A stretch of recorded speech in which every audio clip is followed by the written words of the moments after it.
you get some of that good Snoop weed? I've smoked with Unc before, yeah. Yeah. Did you get some of that good Snoop weed? That line from Lauren London had everyone's jaw on the floor. What sounded like a casual comment ended up hinting at a much deeper connection between her and Snoop Dogg, a bond that's now got the entire internet buzzing. At first, people brushed it off as just two stars vibing, but when new footage dropped of Snoop and Lauren together, the vibe shifted fast.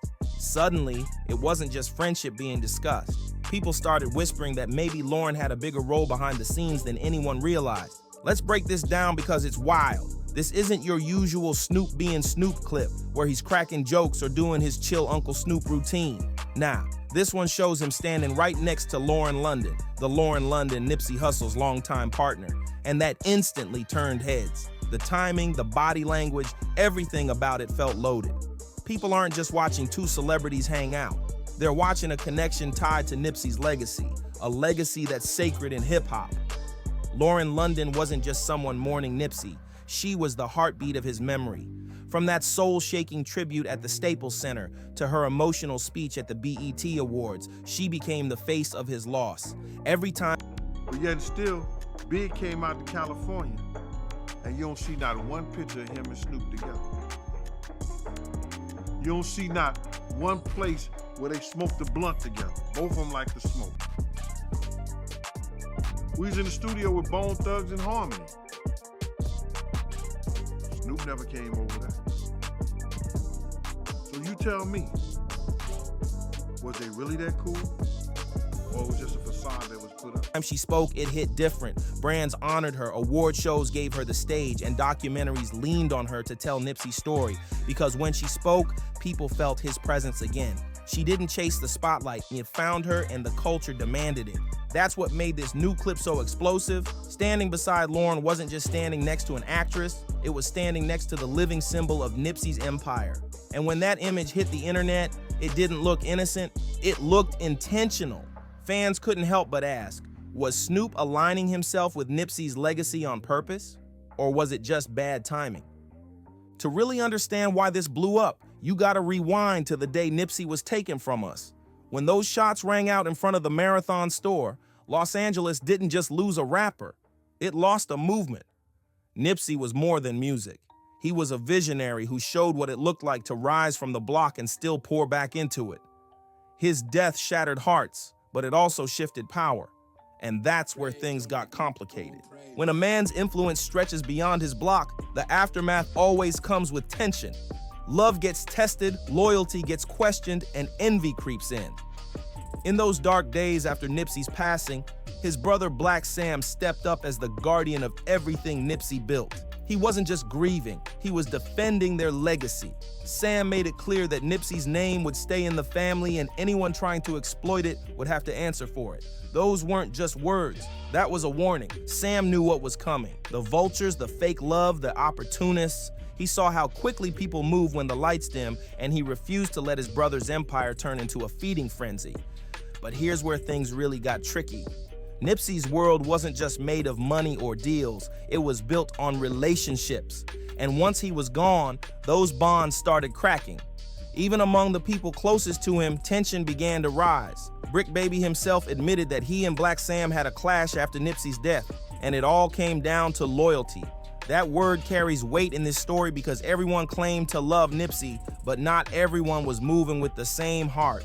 And that's what makes this new footage with Snoop and Lauren so controversial. It's not just about what's seen on camera, it's about what it represents. Every move, every moment, every frame, it's got people questioning who's truly honoring Nipsey's name and who's playing the game. And then he dropped a bomb on Snoop, a wild claim that Snoop was moving in the shadows, even trying to bail out Keith D, the man tied to Tupac's murder, just because Keith was talking too much. That revelation sent shockwaves through the streets. When Pac was alive, Snoop was supposed to be his brother in arms. They made hits together, rode for the same cause, and stood shoulder to shoulder like family. But behind the scenes, people claim Snoop was cozying up to the very folks Pac called enemies. Take Big Dre, for example. The man who was allegedly in the car with Keith D the night Pac was killed. Anyone loyal to Pac would have stayed far away from someone like that, but not Snoop. And that's why, Even decades later, fans still don't know where his loyalty truly stands. Fans didn't just love Nipsey for his music, they loved him because he lived everything he spoke about. He wasn't one of those rappers preaching ownership while secretly signed to bad deals. Nah, Nipsey owned his masters. When he talked about reinvesting in the hood, he meant it. He built real businesses in Crenshaw, created jobs for people the world had written off, and proved that success didn't have to mean selling out. He didn't just rhyme about loyalty, he lived it every day, standing tall for his people even when fame and money gave him every excuse to walk away. So when the news hit that Nipsey Hussle had been gunned down in front of his own Marathon store, the very spot that symbolized his dream, it shattered hearts everywhere. The reaction was raw, immediate, and unforgettable. In Los Angeles, thousands poured into the streets, flooding the area around the Marathon with love, pain, and disbelief. Flowers, candles, and handwritten letters covered the ground, while murals sprang up overnight. Strangers hugged, tears flowed, and it felt like the city had lost its heartbeat. But it wasn't just LA. The entire world moved for Nipsey. Murals started popping up in cities far beyond California: Houston, New York, Chicago, Atlanta, even London and Lagos. Everywhere you looked, people were painting Nipsey's face with the words, "The marathon continues," shining beside it. Social media turned into one giant memorial. Endless posts, tributes, and videos filled every feed. For weeks, the culture stood still, united in mourning a man who had given them hope. Fans weren't just grieving an artist, they were grieving what he represented. To them, Nipsey was a blueprint, proof that you could stay real, own your power, and build your empire from the ground up. He showed that independence wasn't weakness, it was freedom. And when someone that pure, that purpose-driven could be taken out right in front of his own store, people couldn't help but ask, if it could happen to him, what chance do the rest of us have? His death didn't just break fans' hearts, it hit his peers even harder. Younger rappers who had grown up looking up to him felt like they'd lost a mentor. Roddy Ricch openly shared how Nipsey believed in him before the world did, how Nipsey gave him advice, pushed him forward, and told him to dream bigger. Losing Nipsey wasn't just losing a collaborator for Roddy. It was like losing a guiding light, a big brother who showed him how to move with purpose in a game full of traps. YG, one of Nipsey's closest brothers in music and real life, couldn't even hold back his emotions after the tragedy. When he spoke publicly, his pain was clear. He said it felt like losing a piece of himself. Their hit Last Time That I Checked wasn't just a track, it was an anthem for real ones trying to build something greater. Beyond the music, they shared a mission, to change the streets they came from. YG admitted that Nipsey made him see beyond fame, beyond money, to think legacy. And after Nipsey's death, YG confessed it felt like part of his vision died too. Even hip-hop giants like Kendrick Lamar and Jay-Z had to speak up because Nipsey's impact was just that deep. Kendrick, a man known for his own truth-driven lyrics, called Nipsey a symbol of what Los Angeles stood for: grit, wisdom, and heart. Jay-Z, though, took it a step further. He acted. He quietly set up a trust fund for Nipsey's children, Imani and Cross, making sure their futures would be protected forever. That single move spoke louder than any tribute. It showed how deeply the highest levels of hip-hop respected him.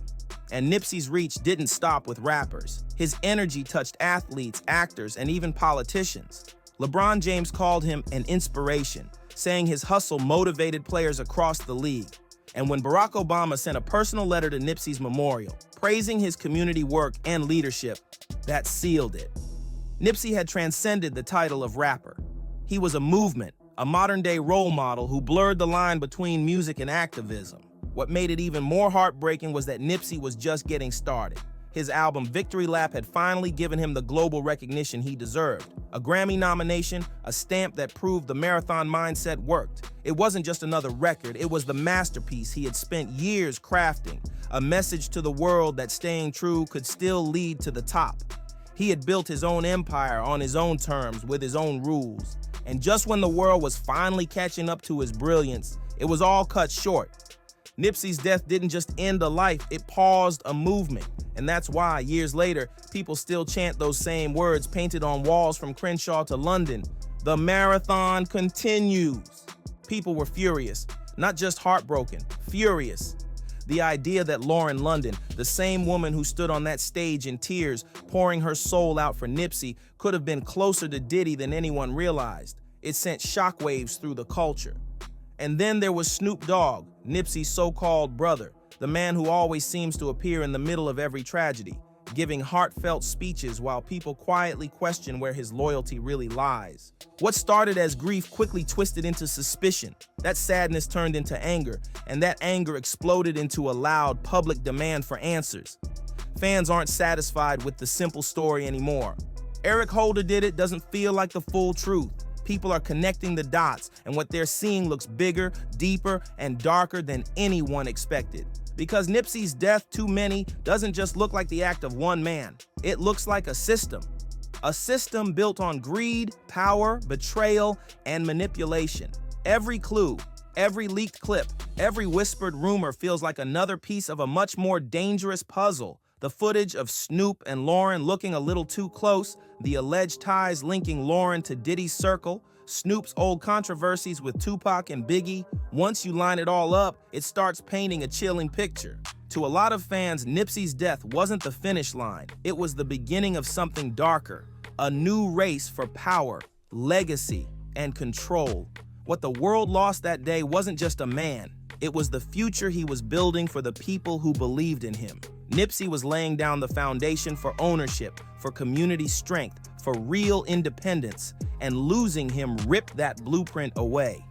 And the hardest part to accept, the painful thought that maybe, just maybe, what was stolen from him didn't come from strangers in the shadows, but from the very people who once stood beside him smiling for the cameras. The betrayal cuts deep, and for fans, that's the wound that still hasn't healed.